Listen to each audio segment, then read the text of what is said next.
We know there are many choices in internet radio, and the staff and host of LA Talk Live would like to thank you for choosing the internet's hottest destination for the most eclectic sound and invigorating talk.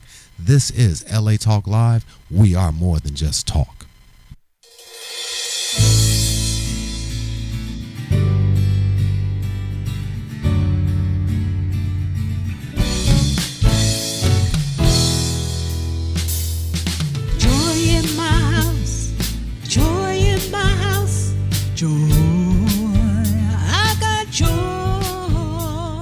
Welcome, ladies and gentlemen, to Joy in My House, inspirational reality radio show with a touch of recovery.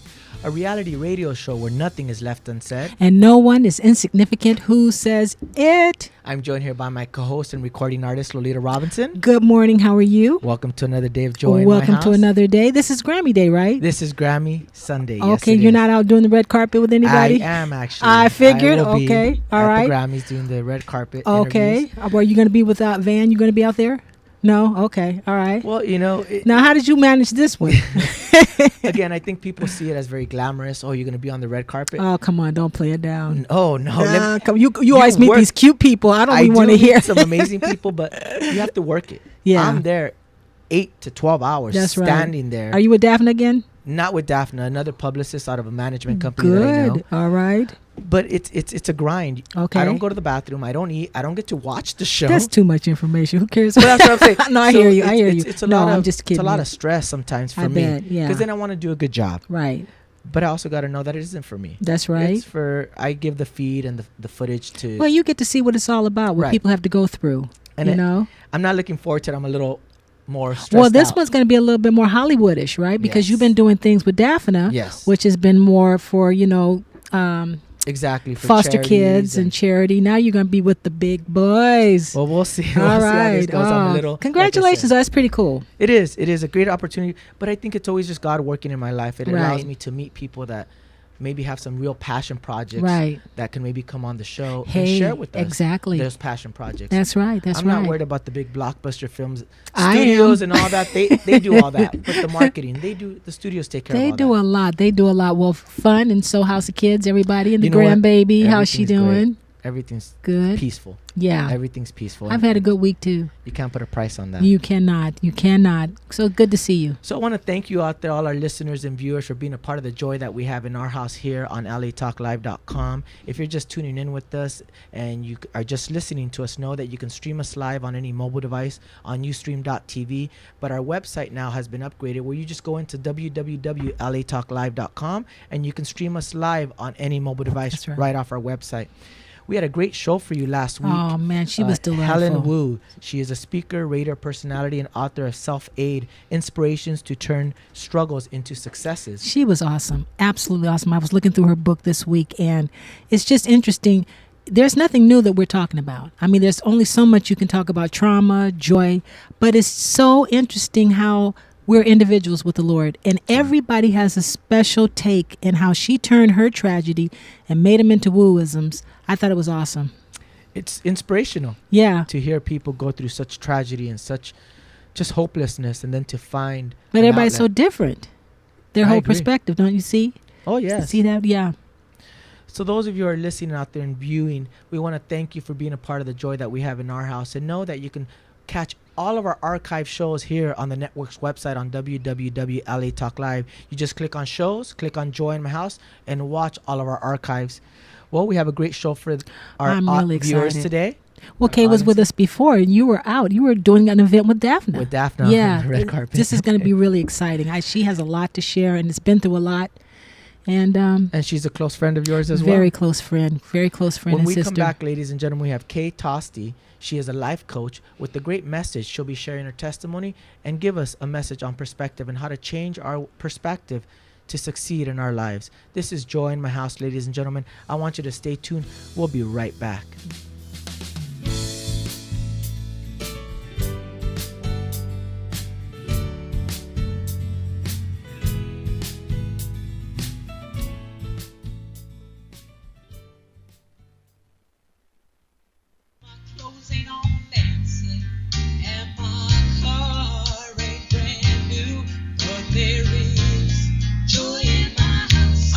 I'm Joel Ramirez. And I'm Lolita Robinson Coppage, and welcome to Joy in My House On LATalkLive.com.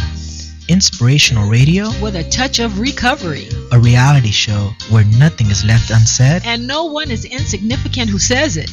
Exclusively on LATalkLive.com. You can also catch us on iTunes Radio R&B or watch us on Ustream TV. Reality radio handcrafted for your listening pleasure. This is LA Talk Live, and we are more than just talk.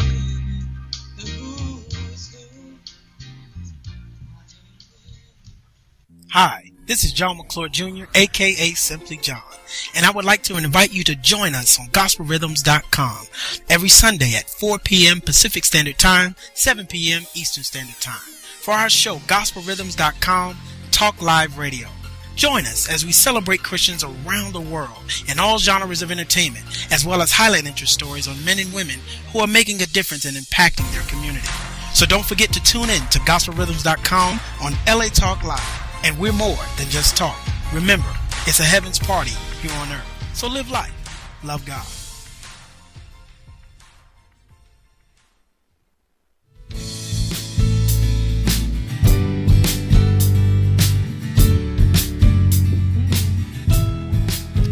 Welcome back, ladies and gentlemen, to Joy in My House, inspirational reality radio show with a touch of recovery.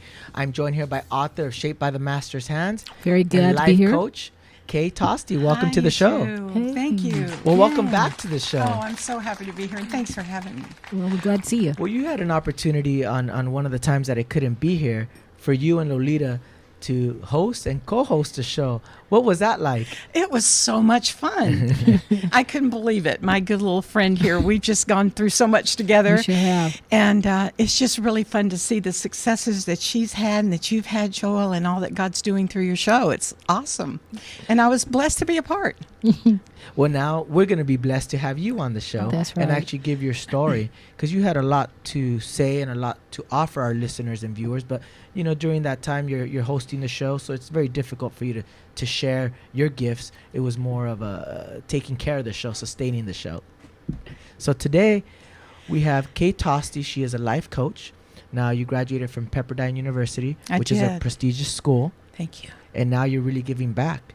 But before we go into your life coaching skills, I want the audience and viewers out there who are listening to get to know you a little bit. Mm-hmm. So why don't we talk about your family of origin? Where did how you we grow got up? to know her. How did you get to know her? That's next. How did that's you guys meet? Yeah. That was next on my agenda. That's a fun story. That's a fun story. But let's do the first. I like that better, family of origin, then we'll come back. Okay.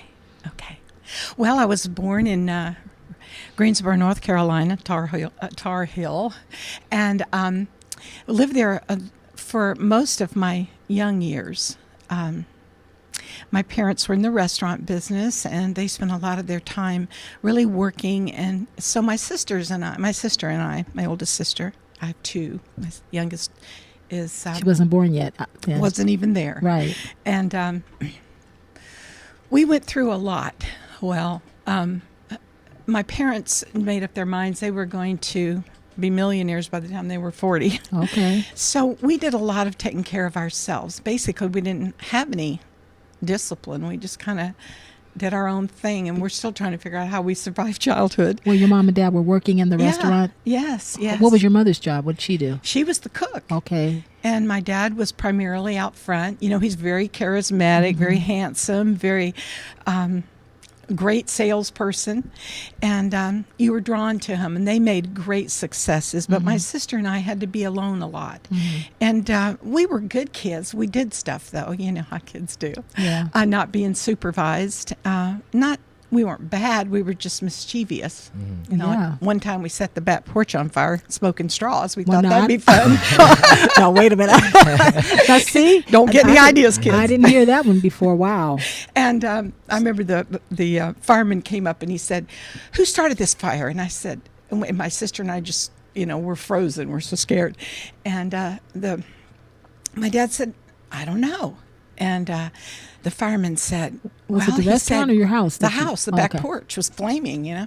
And so it was interesting. The fireman said, well, you know, we have a lot of rodents, the field rats, and they come up and they chew on wires and they do all this stuff. And Carol and I look at each other and we go, that sounds good to us.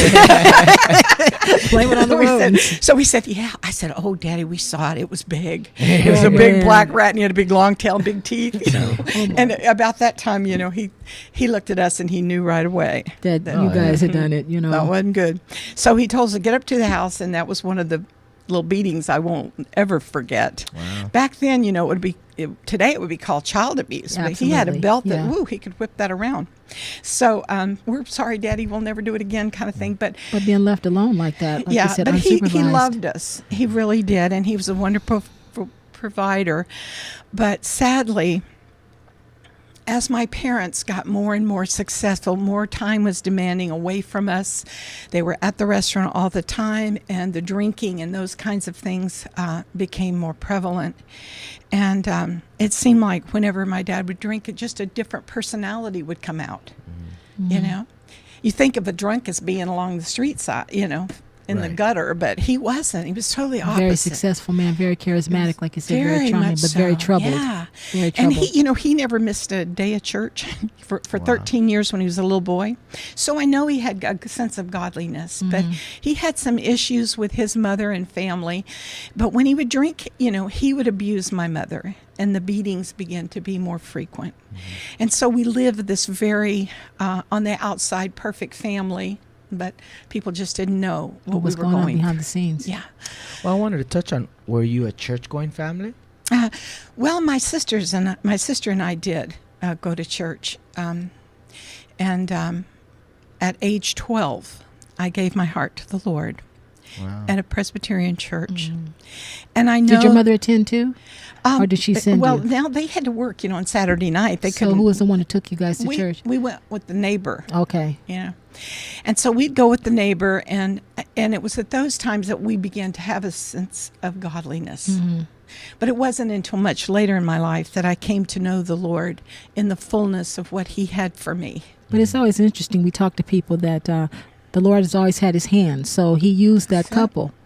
A lot of times people think that maybe our parents didn't supervise us, but the Lord had people in place for you. So that's where you first got introduced to. Did you go to church regularly? I did. Mm-hmm. Well, and then about when I was 13, my mother chose to finally make the break. Mm-hmm. It was getting to be a matter of life and death at that point. And we were sort of rescued by my aunt and uncle that lived out here in California. And they said, we want to take you guys with us. They didn't have any children. So we said, we're going to Hollywood. And, for somebody from a little town in North Carolina, that was a huge. Mm-hmm. So when we got out here, I went to John Burroughs Junior High School and then right on to LA High School. And I'd always wanted to sing. What was it like leaving your father, though?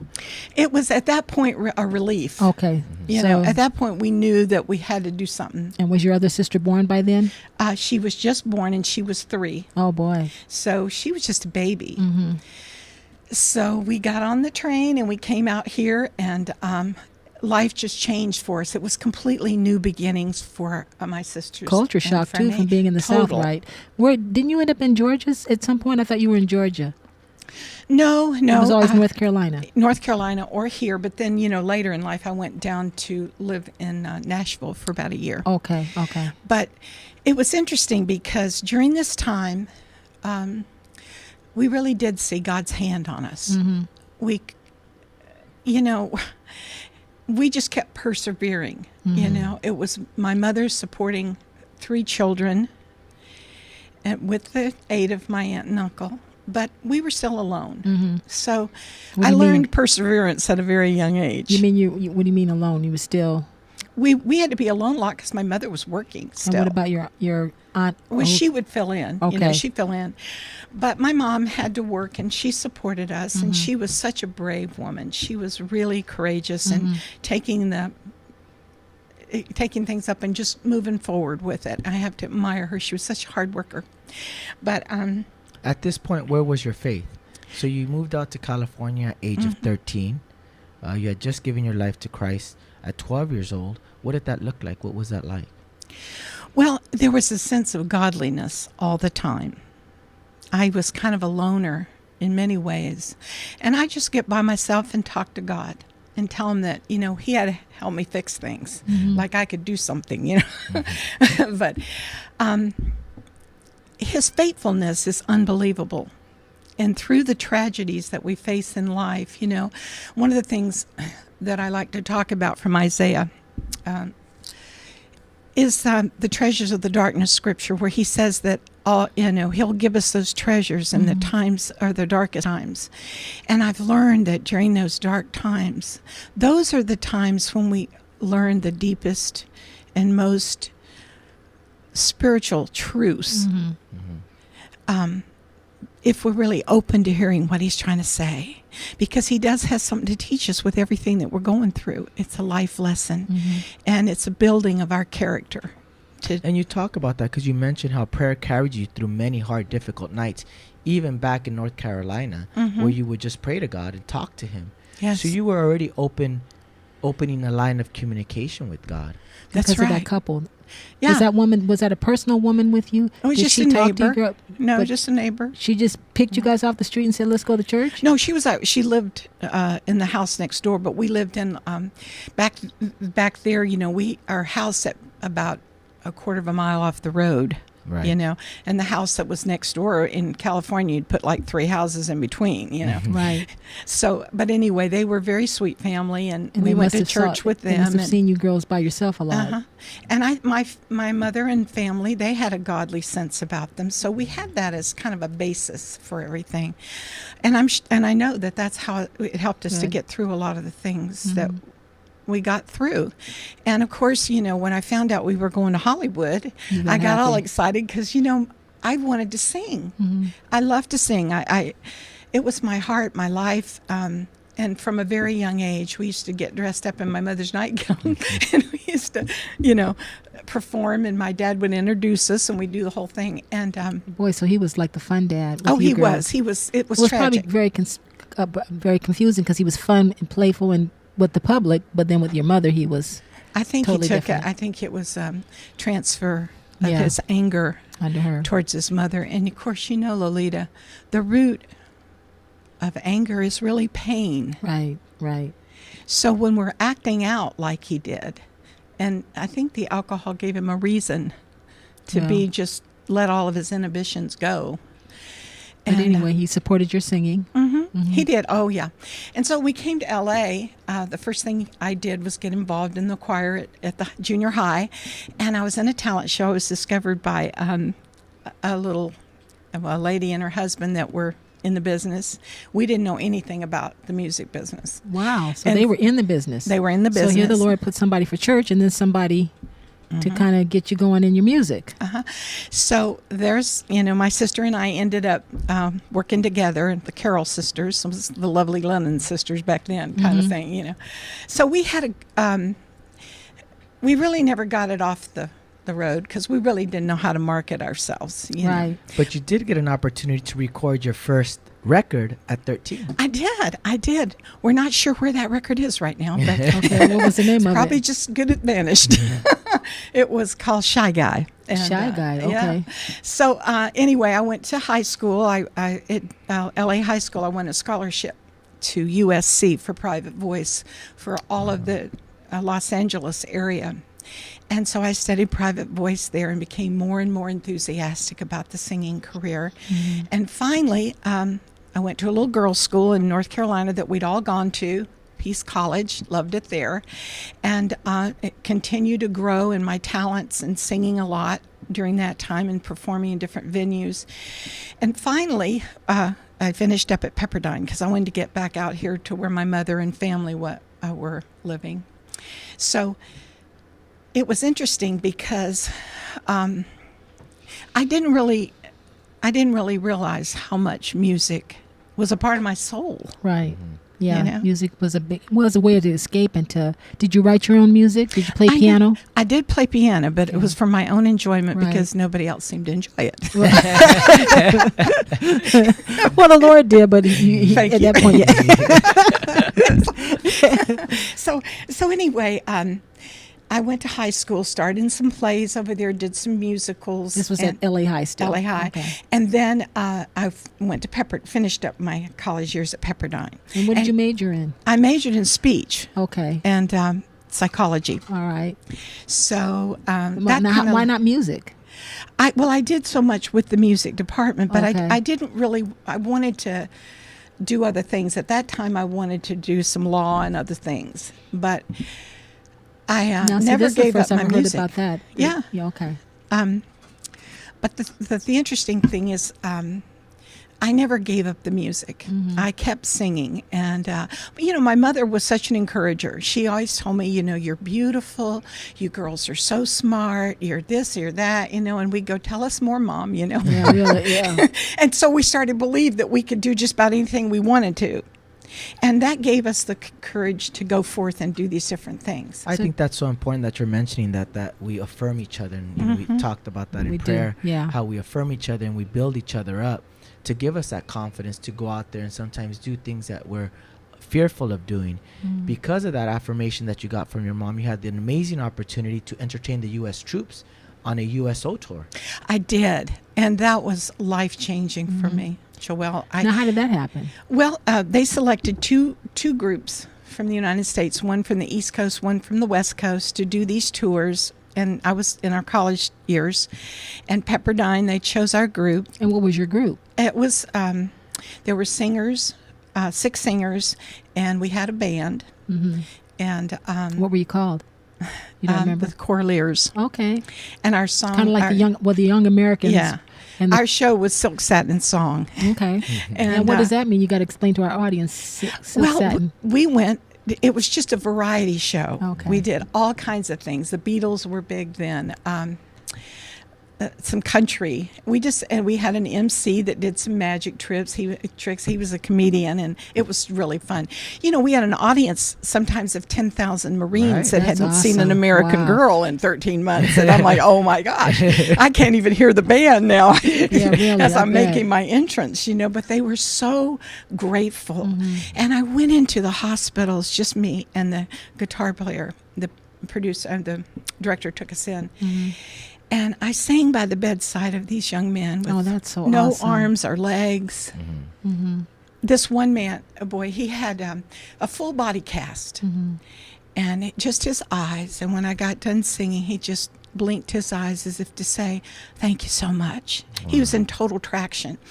And so I realized that the things that, our military go through, we don't even have a clue No, we until you don't. really And see thank what's God. going on over there. Van has a show about that. He I'm does. sure, yeah. Oh, good that's for very you, important, Van. yeah, because Good it's for you. kind of overlooked still, I think. Well, what they go through. I went to the doctor with my sister one time. This is years after that event.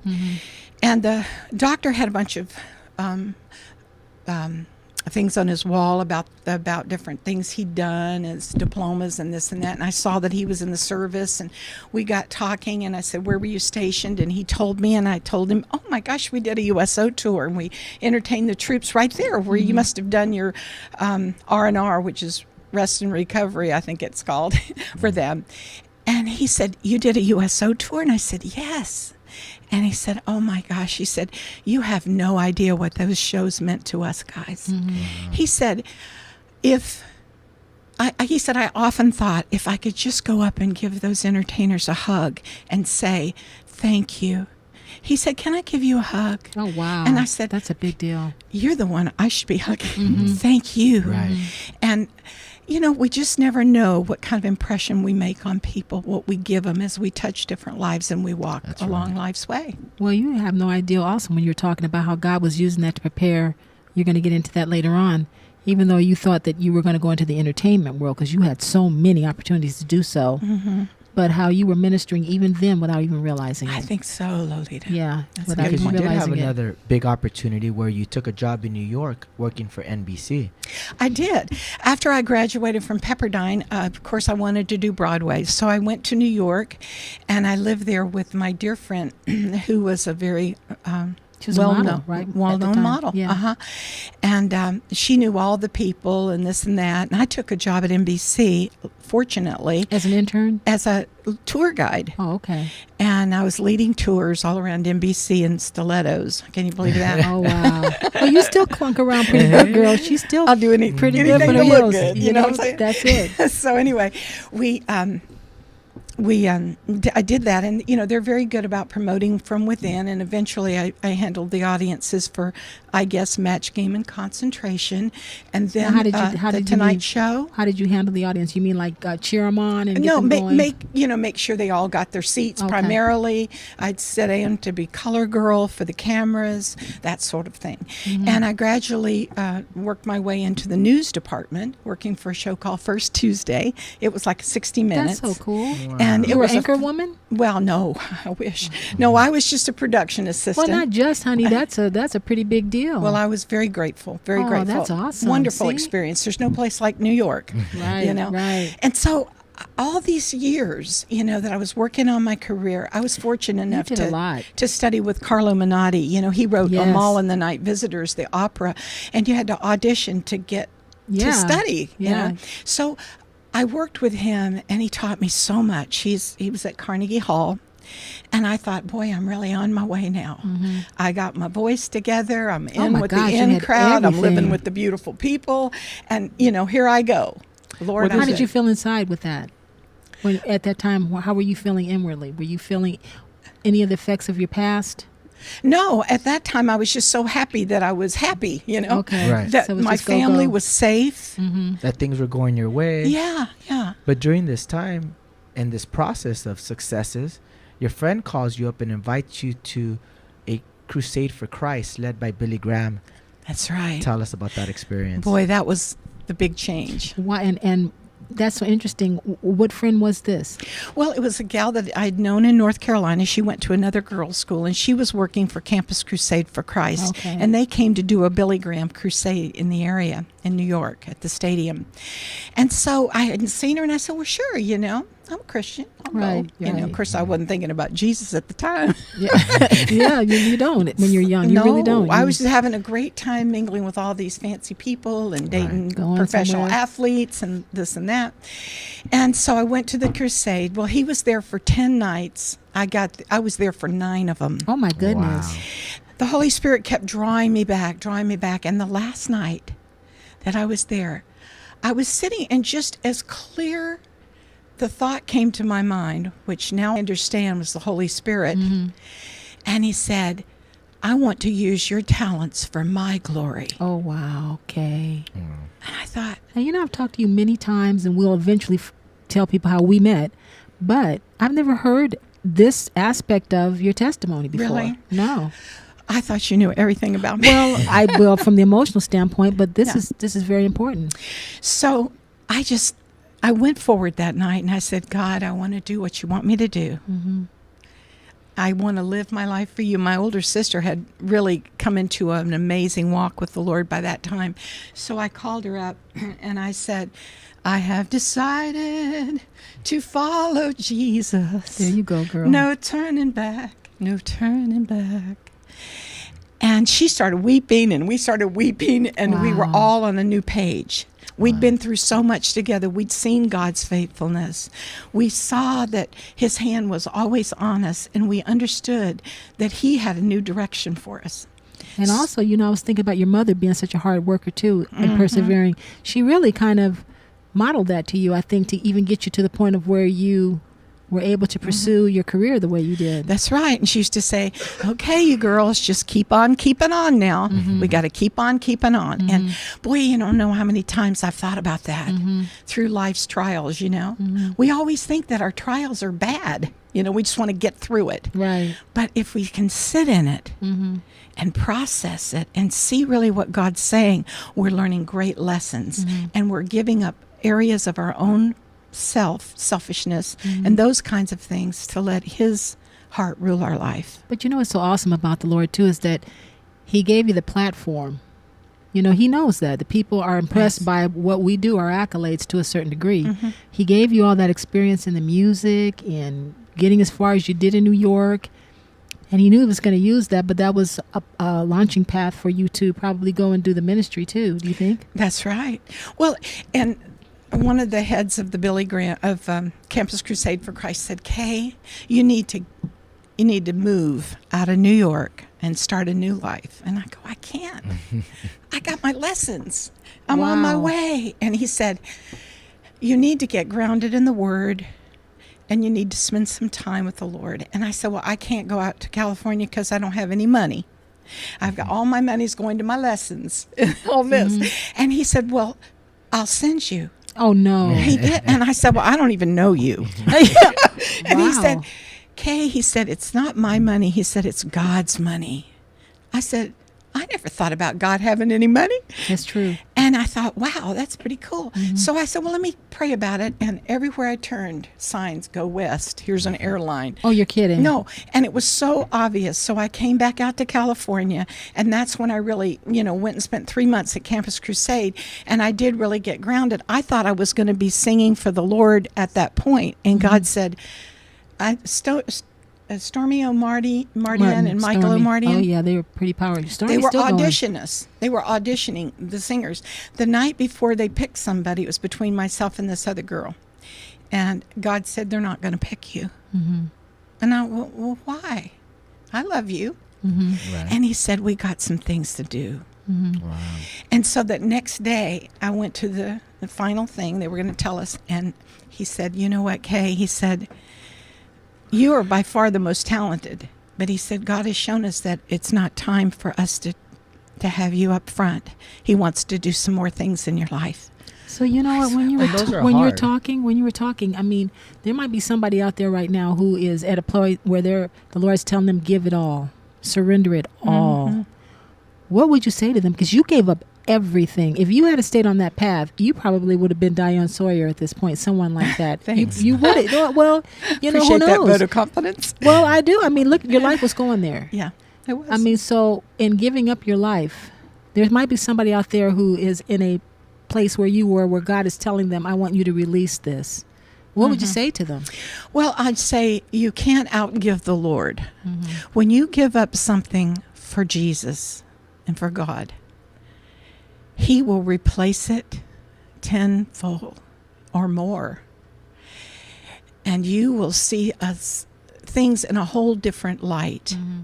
He has great things for you, but He wants us to get in alignment with what His call is. That's right. That's right. And once we get in that alignment, He starts the preparation, because everything we do is preparation for the next thing that He's going to call us to do. I mean, I've been a teacher, a singer. I'm an interior designer. I've had all these different careers, image consultant. And I feel like one of those guys on the street where they open their coat and there's all these I'm going to fill up mine with business cards, But all of those things He uses to prepare us for the next thing if we see the lessons and the things that He wants to show us. And let's talk about That's one of those beautiful. things, because you had an experience where you reunited with a boyfriend of yours who had also accepted Christ in his life and were later married. You ended up having 2 boys. Right. Who are Christian musicians now. So they knew the Lord. They do. Bless the Lord. It was ironical because after I made that commitment to the Lord to serve Him, That was a big step of faith. I thought, you know what? I'm going to be Catherine Kuhlman or somebody amazing for Jesus, and I'm never going to get married, and I'm just going to serve Him. And interestingly enough, my husband, ex-husband, he met the Lord while I was in New York. He was a jazz musician and had an amazing encounter. So after about 2 or 3 years, I felt led to call him and say hi. And we started a relationship on a whole nother plane. We couldn't go to enough meetings. We'd be like 3-4 meetings a week trying to find out about what Jesus was all about. You mean like different, when you say meetings, people are going to think 12-step meetings. What kind of meetings were you going to? Well, there were, just teachings, Bible Right. teachings, Bible Bible Yeah. studies, Yeah. all of that sort of thing. And then after... And in the 70s, that was more the 70s, right? When you were 70s, 80s? Yeah. Yeah, they had a lot more events going on. Like Melody Land was up there. Melody Land was you huge. were big with you guys were big with Melody Land. Yes, we were. That was really huge. So I'm sure you know. Yeah, and so we started playing music, and anyway, about a year and a half after that, we got married, and we both wanted to serve the Lord. We were both musicians. He's an incredible musician, and so which is how I met you. Yes, through him, because I worked with Gary. That's right. Right. We worked for Melody Land Drug Center. We were the official music group. We traveled all over the world ministering to young people. Wow. And Drug Center? I didn't even know that. Well, we just, anywhere God would take us, but we were the official group to go out from Melody Land. He was an intern pastor there. And we just served the Lord just doing that for many, many years, traveling around the world, sleeping on the church floors, whatever God called us to do, we did it, you know. But it was a time of joy. It was a hard time, but we got to see a lot of things that God was doing around the world. And after we did that, and that was your preparation for faith too, wasn't it? It was a total walk of faith because we were faith ministry. I remember preparing you for the for the I remember future. when gasoline was 50 cents a gallon, and we were looking in our coat pockets and down in the car seats trying to find 50 cents so we could get out to Melody Land for a concert. But you know, as I said before, all those things were preparation for the next thing. And we learned how to walk by faith. That was the beginning of the faith walk. Honey. The real faith walk. Ooh. And then after 5 years of touring, you both decided to just settle down and raise a family. We did. But before we did that, Hoel, don't know if I mentioned this to you or not, but we decided that the church was pretty fat with entertainers, and we needed to get out there where the people weren't getting into the church. That's right, the unchurched. So that's it. So we decided, we took a job at the Hilton Hotel, just doing top 40 dance music, and we began to get quite a following playing there. We played several different upscale restaurants, Magic Mountain, those kinds of places, all kinds of different venues. But while we were at the Hilton, we led the bar manager to the Lord. And he used to go, take a break, Kay, and tell Mary, who's half, out of it. Mary, sit up. Kay's going to tell you about Jesus.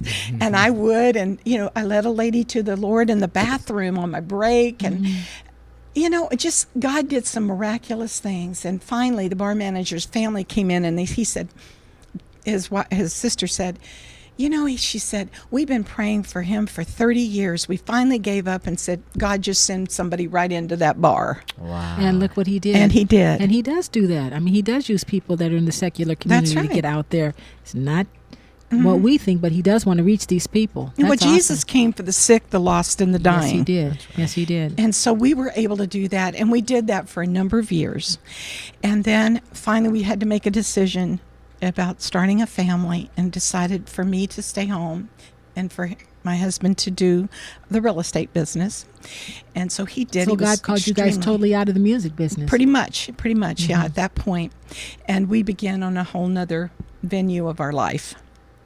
And through that, it was another roller coaster ride of God's faithfulness and trusting him, because that business is very volatile, as you know. And so, gosh, after I had my oldest boy, David, the man after God's own heart, and Aaron's my youngest, he's the bringer of light. Yes, he is. They both are. They're amazing young men. Aren't they sweethearts? They're really my joy. And then my two grandkids. David, my oldest, has Sophia and Rocco.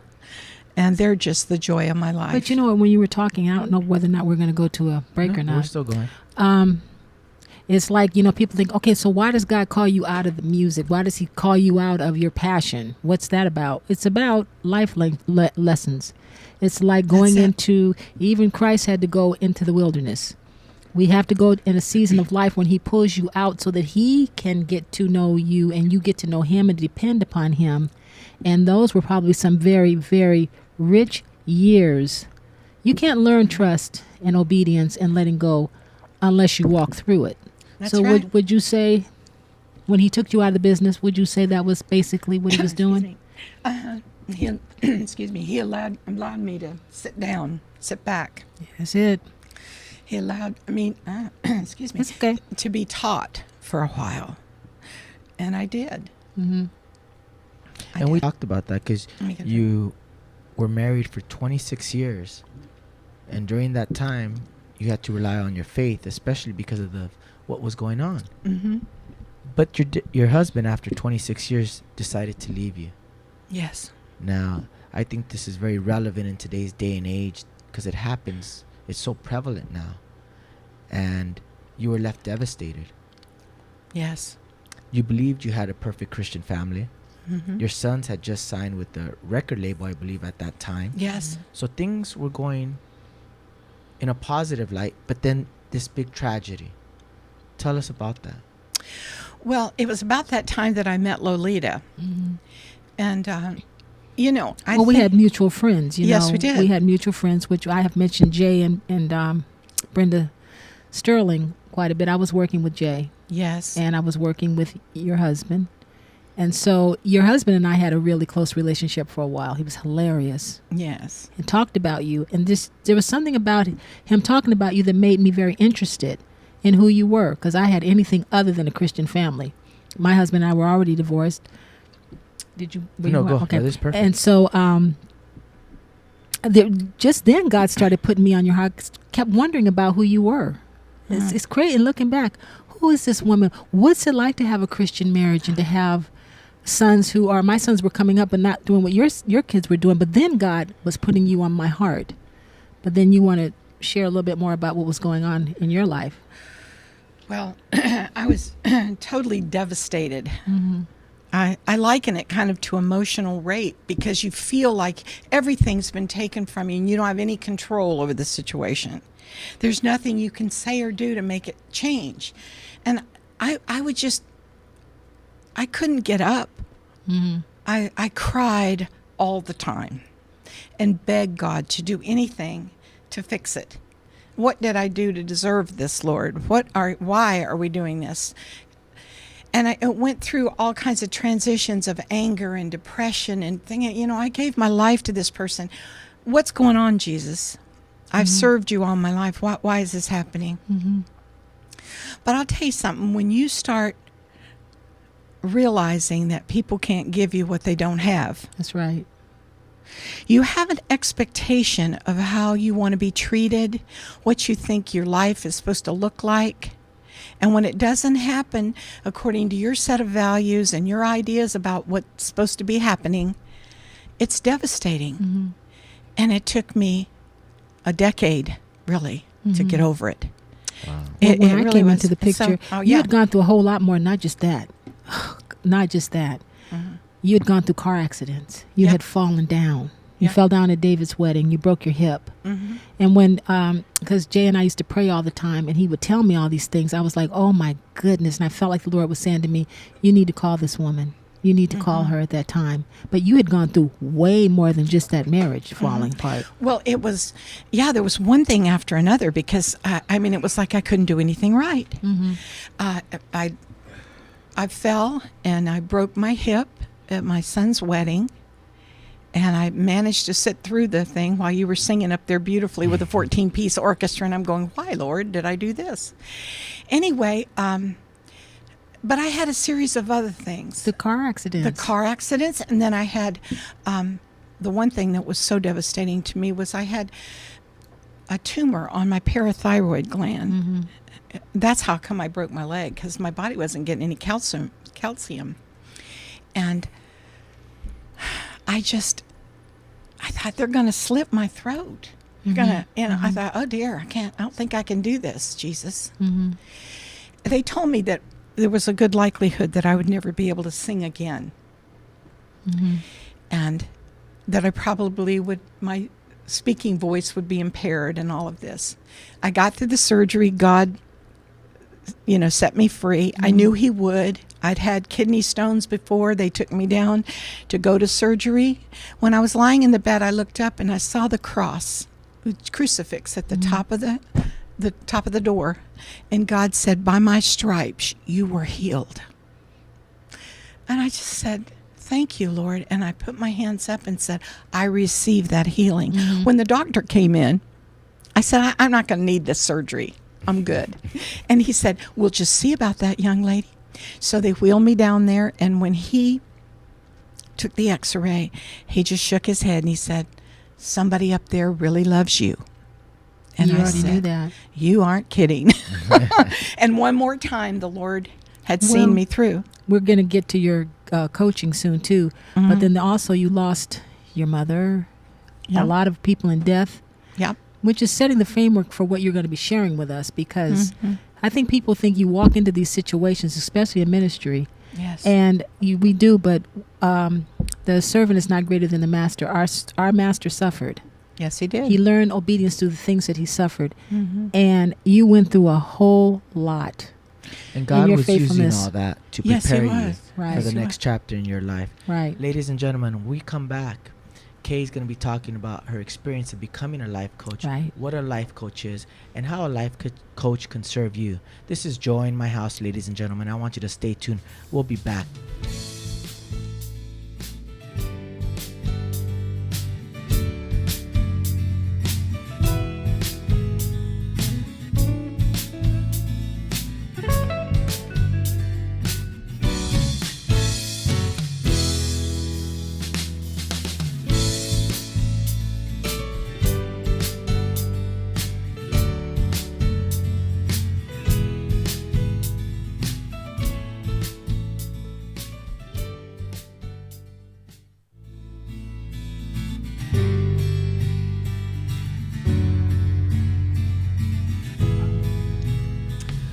Welcome, ladies and gentlemen, back to Joy in My House, inspirational reality radio show with a touch of recovery, a reality radio show where nothing is left unsaid. And no one is insignificant who says it. I'm joined here by my co-host, Lolita Robinson, and author Shaped by the Master's Hands. Great to be here. And our in-studio guest, Kay. Kay is a life coach, Yeah. graduated from Thank Pepperdine University, is now giving back. Going through all these experiences, all these challenges, all these hardships was preparing you for you to help other people. That's right. Tell us about becoming a life coach and what a life coach has to offer. Right. Okay. Well, actually, I had met Lolita, and she called me. I attribute a lot to this little sweet lady. Thank you. I love you. Don't go there. I do the ugly cry here, right in front of everybody. But I was so desperate to get some help. Lolita called me and she said, "Can I pray with you?" And I said, "Yes." I only knew her from a distance, and I only knew of her reputation as a godly prayer warrior. And I said, "Yes, I'm just anything. Somebody help me, anything." And so she started talking with me, and we got to a point where we talk about an hour almost every night. Wow. And she asked me at one point, "Did you ever have any alcoholism in your family?" And I said, "Oh, yes, my dad had a real problem." And she said, she said, "Kay, I think it would help you to go to Al-Anon." And I said, "Why would I want to do that?" I said, we never had anything to drink in our home, neither my husband or myself. It was 40 years ago when my dad died.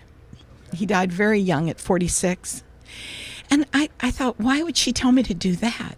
And so Lolita began to try to explain to me, and a lot of times I wouldn't get it, and she'd try to tell me, and I'd go, "I don't understand what you're saying." She'd go, "Okay, well, you're not getting it tonight. I'm going to hang up the phone now." Well, you're not getting desperate. I go, "Oh, my I God." have been there. She would tell me, "The light's coming on. You still got a ways to go, but the light's coming on." It's She'd going always on. leave me with that. And she'd say, "I'm going to hang up the phone." And I go, "Oh, no. Oh, God, no. Don't hang up. I'm sorry. I'll do whatever you want." You were just, the thing that was so hard to understand was that alcoholism affects the whole family. Yes. And that things were going on in your life that really had to do with a lot of the things that emotionally were present, as you know. During your youth, yes. Right. Yeah. And you don't realize the baggage that you bring into your marriage Right. and throughout your life. And the, adult children of alcoholics, we're very codependent.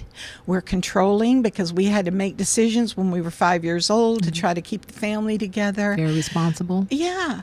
And all these traits you bring into your marriage, you bring into the family. But what you had left behind is you were such a go, task-oriented person. Because, man, when I met you, you were powerful in real estate. I mean, you were making lots of money, but what you were leaving behind was your feelings.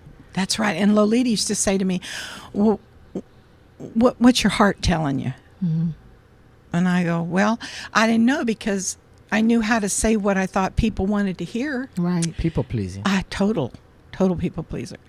And the performance oriented, the perfectionist. And that's all part of what goes with that program, because, I was being groomed by my family to be a movie star, to marry some amazing person, that, and here was my husband from a very humble background, a man of God. That's why I married him. I saw his heart, but I didn't know how to listen to my heart. I only knew how to listen to the general, as she calls it, that gave the orders of what we needed to do for that particular time to get over it and buck up and do it. Yeah, because that's what people were telling you. Yeah. People were coming alongside you and telling you, okay, it happened, move on, meet somebody else. And it was a death. That's right. And you have to grieve that. And it's Right. any grief that we go through, folks, it's okay to cry. Right. You need to cry, and you need to get alone and just process it. Feel your feelings. It's But so you always important. chose. I'm sure Joel has questions about the life coaching, because we don't Oh, I'm want gonna talk We don't about want to. Yeah. What I want to just because I want to keep on. No, I think it's task. important what you're talking about. You have to feel it. And Lolita always used to talk about, there's times you need to pick up the sword of Christ, and Yeah. then there's times you need to pick up a tissue. Yeah. The emotional realm is something that people rarely talk about. They talk about the mental aspect, the physical aspect, get healthy, get mentally prepared. They do, But the yeah. emotional part, I think that's even more important. Well, That that's goes what's even behind all deeper. the addictions That's and right. stuff. Yeah, you're right. So I think it's Yeah. important that you're mentioning that you had to do some emotional recovery. I did much emotional recovery. And I found that as we go through life, this is where I was talking about the perspective that we're going to chat about. When I came to be a life coach, And why did you choose life coach instead of therapy? Well, a therapist, because it's two yeah, different things. it is totally. The therapist goes back and looks at your past.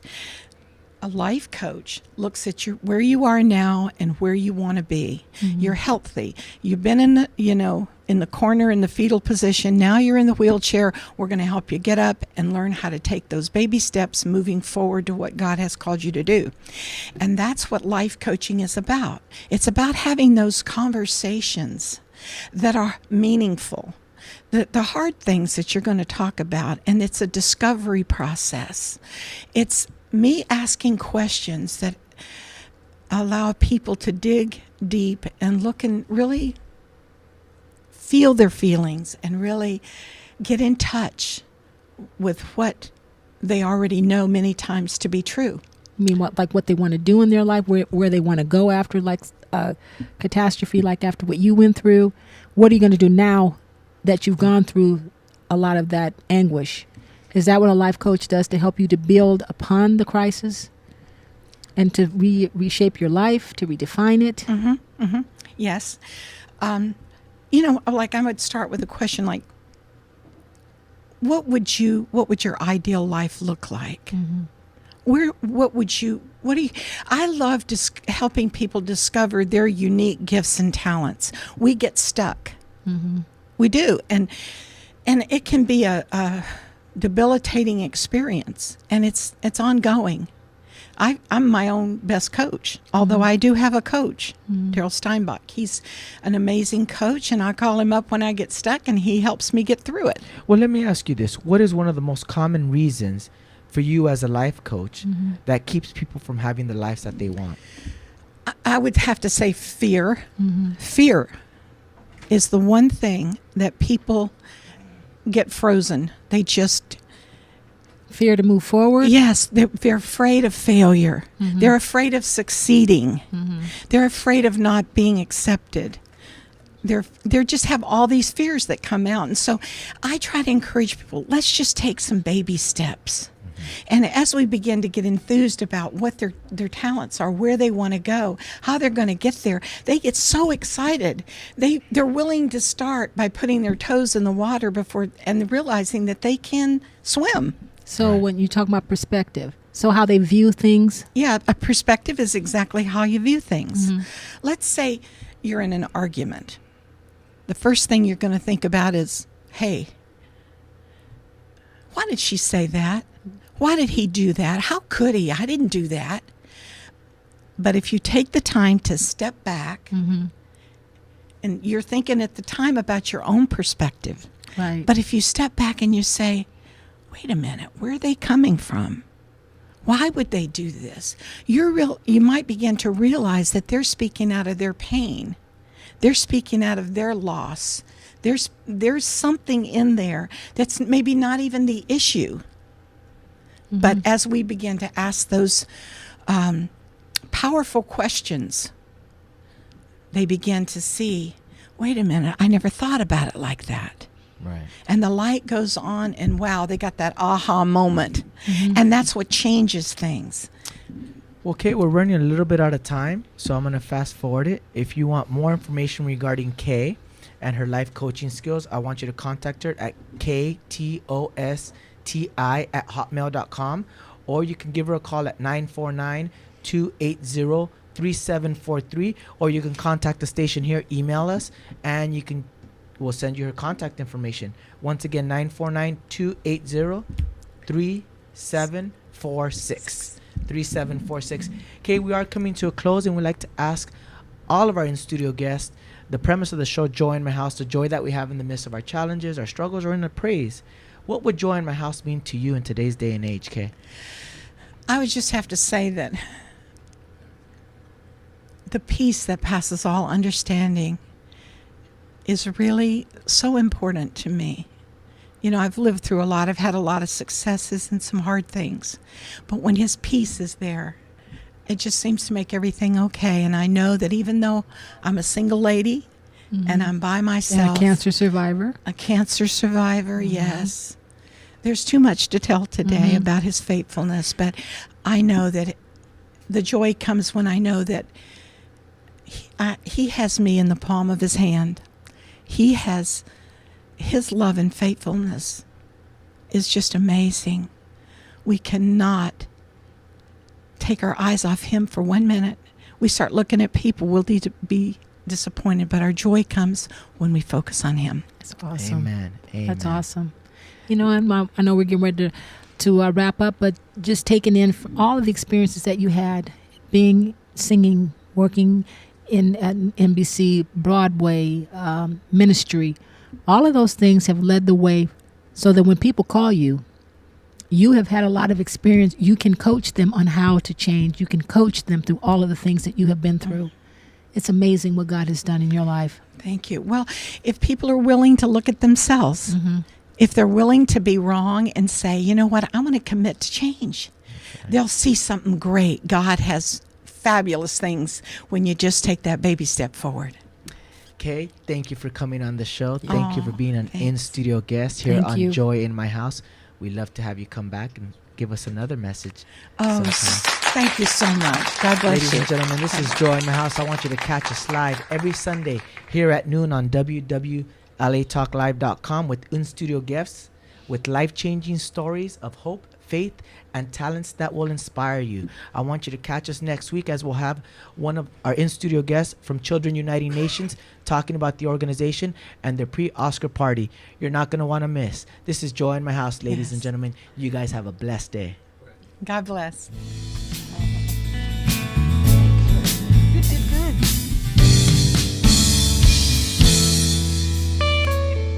Joy in my house, joy in my house, joy.